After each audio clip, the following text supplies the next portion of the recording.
Nagkakilala kami sa concert.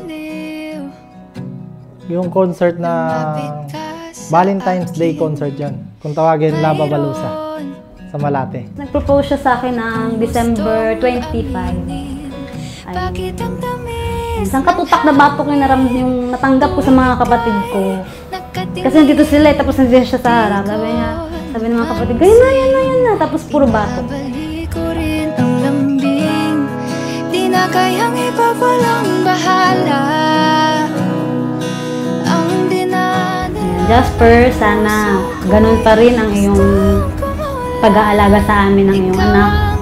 Huwag kang magbabago, mapagmahal ka pa rin bilang asawa at tatay sa anak natin. At sa susunod na magiging anak natin, sana nga meron pang susunod na anak.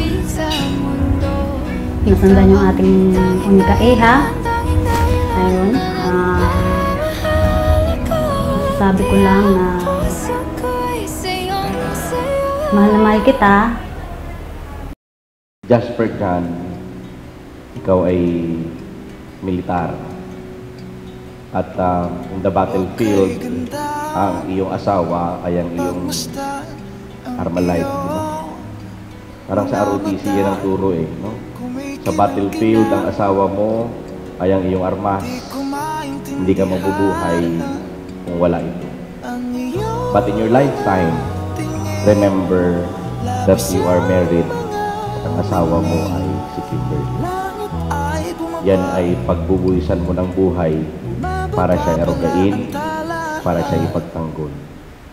Tumingin ka sa aking mga mata at hindi mo na kailangan pa magtanong ng paulit-ulit.